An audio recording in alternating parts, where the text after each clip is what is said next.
Bonjour tout le monde, alors me voilà repartie sur les routes. Non, c'est pas vrai.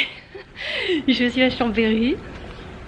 Voilà, c'est assez calme. Je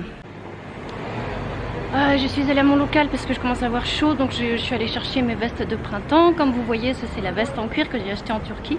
C'est la première fois que je la mets. Donc tout est bien calme. À peu près comme un dimanche, si c'est pas pire. Donc je suis allée à Carrefour parce que peut-être qu'on va être confiné ce soir, alors j'ai fait mes réserves.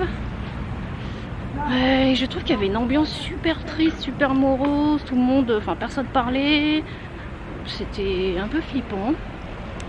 Et puis en plus à Carrefour, on a dû rentrer par petits groupes quand il y avait assez de gens qui étaient sortis.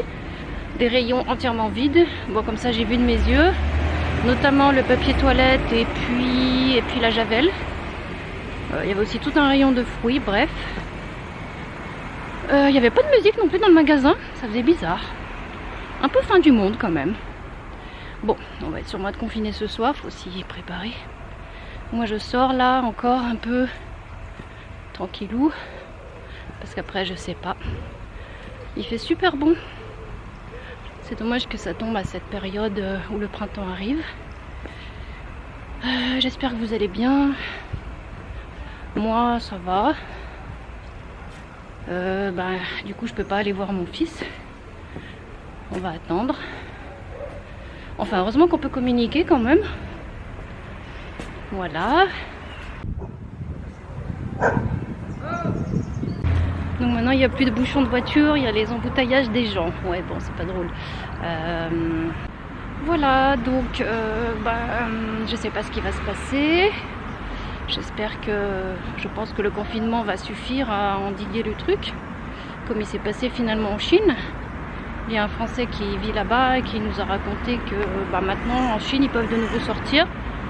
Alors bon, en sachant que les Chinois ils sont dans leur culture plus collectif et moins individualiste que nous, ils sont plus habitués à obéir, étant de fait surveillés, bref. Mais je pense quand même qu'on devrait arriver à quelque chose. Voilà, et sinon, je sais pas quoi dire. J'espère vraiment que vous allez bien. Prenez soin de vous. Utilisez les mesures d'hygiène normales. Le truc c'est d'essayer de garder le moral quand on est confiné chez soi. On peut faire des choses qu'on ne faisait pas d'habitude.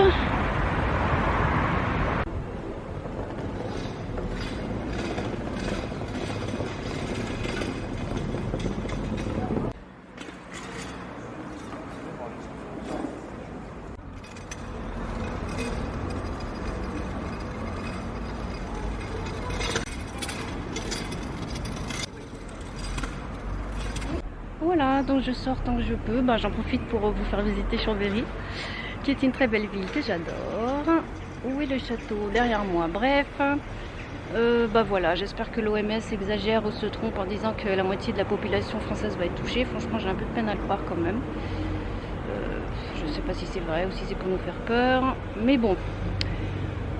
Écoutez, je vous fais des bisous et puis je vais absolument continuer mon montage du Maroc qui n'est pas fini. Je vais m'y mettre ce soir. Et puis là, je vais lire un petit peu parce qu'il fait beau. Il y a une petite technique de vente qui est super intéressante. Voilà, je vais m'installer et je vous retrouve à bientôt.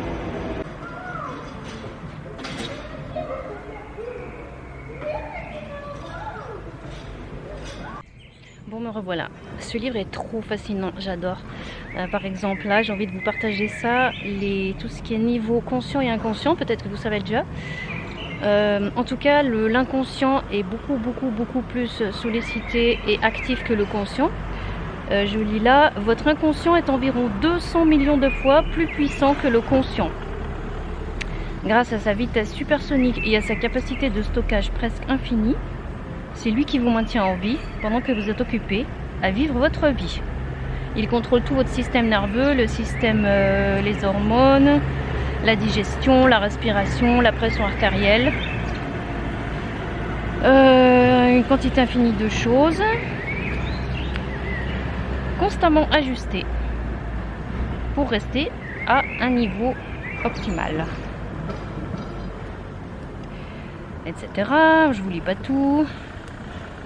A l'inverse, votre conscient doit littéralement s'employer pour générer assez de puissance pour comprendre ce qui se passe dans votre entourage proche pendant que vous vivez votre vie. Donc, il ne peut à tout moment se concentrer que sur 3 ou 4% de votre environnement immédiat et il efface le reste. Par exemple, à cet instant précis, 95% de votre attention, de votre conscient est consacré à votre principal centre d'intérêt qui est de m'écouter, je pense, et moi qui est de lire.